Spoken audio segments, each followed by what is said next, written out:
Allez, salut à tous, aujourd'hui on fait une vidéo, je vais vous expliquer quelles sont les différentes plateformes pour stacker des DOT et des KSM, qu'est-ce qui est le mieux pour vous. Là, vous allez faire un choix entre plusieurs paramètres. Il y a la rentabilité, c'est une chose, mais il y a aussi la sécurité, c'en est une autre. Et il y a aussi un troisième paramètre qui va venir, c'est le temps de blocage de vos DOT, parce que ça c'est absolument important. Donc là, dans cette vidéo, je vais faire un tour de toutes les plateformes qui sont disponibles pour faire du stacking. J'en ai répertorié 7, il y en a d'autres, je pense que c'est les 7 principales et je pense que c'est les 7 qui sont les meilleurs. Si vous devez faire un choix, sélectionnez parmi les 7 et après de toute façon tout le monde me dit qu'est-ce que je dois faire, je vais vous expliquer, il faut choisir quelle solution dans quel cas.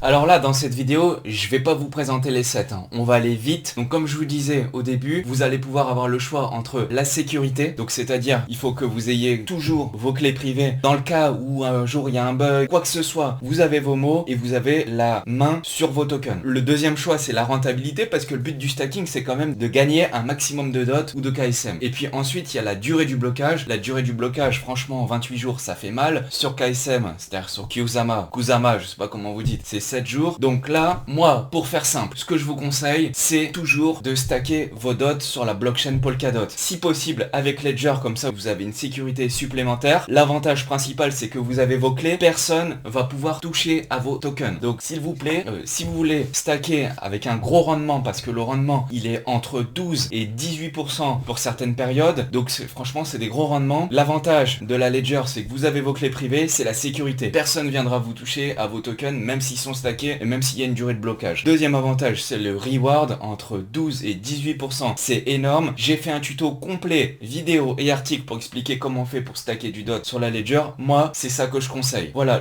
l'inconvénient de ça, c'est la durée de blocage de 28 jours. En crypto-monnaie, 28 jours, franchement, c'est hyper long. Donc, dans le cas où vous voulez les stacker en mode long terme, utilisez une Ledger, vous stackez sur la blockchain. Deuxième cas, vous êtes un peu plus fou et vous faites aussi du trading, vous avez besoin de sortir vite à certains moments. Dans ce cas-là, oubliez cette solution. Le deuxième conseil que je vous fais pour ça, c'est que je vous conseille d'utiliser Kraken. Alors Kraken, avantage, c'est 12%. Quoi qu'il arrive, on va vous verser 12%. Tous les 2 ou 3 jours, le reward va tomber. Quand je dis 12%, c'est 12% par an. Donc Kraken, c'est quoi? C'est un exchange, c'est une plateforme centralisée. Donc là, avantage, c'est 12% toute l'année. Le taux est quand même sympa, bien que on peut faire beaucoup mieux sur la Ledger. L'inconvénient, c'est la sécurité. Vous n'avez pas vos clés privées. Donc le jour où il y a un blocage ou quoi que ce soit, là, c'est la merde, on peut se le dire. Ça, c'est le principal inconvénient. Après, l'avantage capital sur Kraken, c'est que en un claquement de doigts, vous pouvez les débloquer. C'est 100% unlock. Donc, Ledger, vous avez la sécurité. Et sur Kraken, vous n'avez pas la sécurité, mais vous avez la durée de déblocage qui est immédiate. Donc, c'est ça la différence entre les deux. Après, il y a d'autres solutions. Il y a des intermédiaires. Par exemple, pour ceux qui sont exclusivement et qui n'ont pas de PC, par exemple, ou qui veulent quand même stacker, dans ce cas-là, je vous conseille de le faire. C'est exactement le même principe que Ledger, avec une clé, et vous stockez et vous stackez directement sur la blockchain, mais avec votre téléphone portable. Donc là, vous avez aussi vos clés privées. Dans ce cas-là, si vous faites tout sur téléphone portable, je vous conseille Polka Wallet. Donc moi, je vous conseille de naviguer entre ces trois solutions-là. Après, ponctuellement, il peut y en avoir d'autres. Par exemple, sur Binance, des fois, ils font des programmes. Ils vont vous dire, waouh, là, on va vous proposer un 18% ou un 20% de taux d'intérêt pendant un mois et ils vont vous les bloquer. Mais ça, c'est des programmes qui sont temporaires. C'est pas tout le temps, c'est de temps en temps. Dans ce cas-là, si c'est ça que vous voulez, venez, j'en parle sur Twitter ou sur Telegram, vous suivez et je vous dirai. Voilà, il y a d'autres méthodes, mais là, moi, je vous ai donné celle que je vous conseille. C'est le but de la vidéo, c'est ça.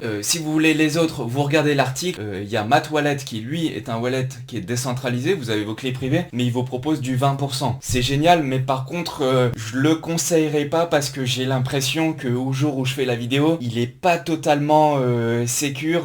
Parce que je discutais avec un développeur sur Polkadot, il me disait que il les avait stackés à 20%, ça marche bien, il y a rien à dire. Il a ses clés privées, ça, il y a rien à dire aussi. Mais par contre, au moment où il a voulu les déstacker, donc faire l'unbounding, là, il s'est retrouvé avec les tokens qui ont disparu. Donc franchement, ça fait un peu flipper. Dans ce cas-là, je conseille pas. S'il y a un doute, il n'y a pas de doute. Donc moi, ce que je vous conseille, c'est Ledger. Sinon, c'est de le faire directement sur Kraken. Voilà, le but de la vidéo, il était rapide parce qu'on me pose toujours la même question. C'est Nono, je dois stacker où, comment et quel est le meilleur taux? Donc là, je vous ai répondu. Donc je répète une dernière fois, comme ça au moins c'est clair pour tout tout le monde. Ce que je vous conseille, c'est de stacker sur la blockchain, soit par Ledger si vous êtes sur PC, et c'est ce qui est mieux parce qu'il y a une sécurité supplémentaire. Vous avez un gros taux de rendement. L'inconvénient, c'est les 28 jours de déblocage le jour où vous allez vouloir sortir. C'est important, il faut le dire. Si vous voulez faire la même chose que Ledger, dans ce cas-là, vous utilisez Polka Wallet. C'est la même chose, vous avez vos clés privées, vous êtes secure et c'est sur téléphone portable. Avec le même inconvénient des 28 jours, c'est normal, c'est sur le même réseau. Ensuite, si vous n'avez pas les 200 dots minimum requis pour mettre en staking sur le réseau, dans ce cas-là, je vous conseille d'aller directement sur Kraken. Vous allez sur l'exchange, vous inscrivez. Si vous n'êtes pas inscrit, si vous êtes déjà inscrit, tant mieux. Vous stackez, vous avez 12% et l'avantage c'est que c'est 100% unlock. Voilà, je pense que vous avez tout compris. Là, je vous ai donné mon conseil. Peut-être que d'autres vont vous conseiller d'autres choses. Moi, je vous conseille de faire comme ça. C'est vous qui voyez. C'est les solutions que j'estime, on va dire, le moins risquées. Si vous voulez stacker sur la blockchain Polkadot avec une Ledger, là, tuto, j'ai fait une vidéo, un article, tout expliqué. Donc ça, c'est bon. J'espère que ça vous a plu. Si ça vous a plu, petit pouce. Vous pouvez nous suivre Twitter et Telegram. Et je vous dis à bientôt les amis. Ciao.